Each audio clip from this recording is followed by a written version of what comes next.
Mga Kawikaan Kapitulo 3. Anak ko, huwag mong kalimutan ang aking kautusan, kundi ingatan ng iyong puso ang aking mga utos. Sapagkat karamihan ng mga araw, at mga taon ng buhay, at kapayapaan, ay madadagdag sa iyo. Huwag kang pabayaan ng kawan at katotohanan, itali mo sa palibot ng iyong leeg, ikintal mo sa iyong puso.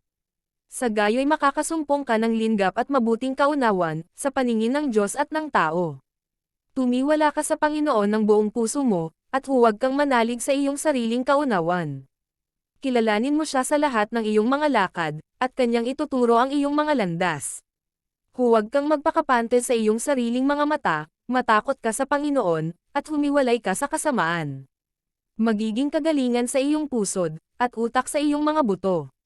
Paranggelan mo ang Panginoon ng iyong tinatangkilik, at ng mga unang bunga ng lahat mong ani. Sa gayo'y mapupuno ang iyong mga kamalig ng sagana, at ang iyong mga alilisan ay aapawan ng bagong alak. Anak ko, huwag mong hamakin ang parusa ng Panginoon, nimaya mo man sa kanyang saway. Sapagkat sinasaway ng Panginoon ang kanyang iniibig, gaya ng ama sa anak na kanyang kinaluluguran. Mapalad ang tao na nakakasumpong ng karunungan, at ang tao na nagtatamaw ng kaunawan. Sapagkat ang kalakal niya ay maigi kaysa kalakal na pilak, at ang pakinabang niyaon kaysa dalisay na ginto. Mahalaga nga kaysa mga ruby, at wala sa mga bagay na mananasa mo sa maihahalin tulad sa kanya. Karamihan ng mga araw ay nasa kanang kamay niya, sa kanyang kaliwang kamay ay mga kayamanan at karangalan. Ang kanyang mga daan ay mga daan ng kaligayahan, at lahat niyang mga landas ay kapayapaan. Siya ay punong kahoy ng buhay sa mga nanghahawak sa kanya, at mapalad ang bawat isa na nangangamalagi sa kanya. Nilikha ng Panginoon ang lupa sa pamamagitan ng karunungan, itinatag niya ang langit sa pamamagitan ng kaunawan. Sa kanyang kaalaman ay nabahagi ang mga kalaliman, at ang mga alapaap ay nagsipatak ng hamog. Anak ko, huwag silang manggahiwalay sa iyong mga mata, ingatan mo ang magaling na karunungan at ang kabaitan. Sa gayo'y magiging buhay sila sa iyong kaluluwa, at biyaya sa iyong leeg. Kung magkagayo'y lalakad ka ng iyong lakad na tiwasay, at ang iyong paa ay hindi matitised. Pagka ikaw ay nahihiga, hindi ka matatakot, oo, ikaw ay maihiga at ang iyong tulog ay magiging mahimbing. Huwag kang matakot ng biglang pagkatakot, ni sa pagkabuwal man ng masama, pagka dumarating.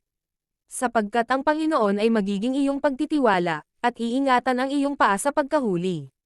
Huwag mong ikait ang mabuti sa kinauukulan, pagka nasa kapangyarihan ng iyong kamay na ito'y gawin.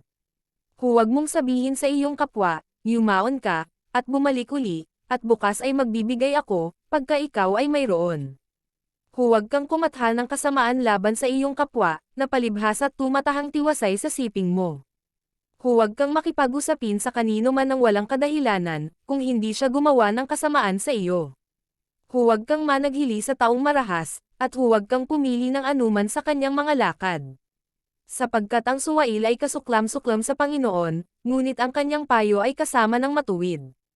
Ang sumpa ng Panginoon ay nasa bahay ng masama, ngunit pinagpapala niya ang tahanan ng matuwid. Tunay na kanyang dinuduwahagi ang mga mangduduwahagi, ngunit binibigyan niya ng biyaya ang mababa. Ang pantas ay magmamana ng kaluwalhatian, ngunit kahihiyan ay magiging ganti sa mga mangmang.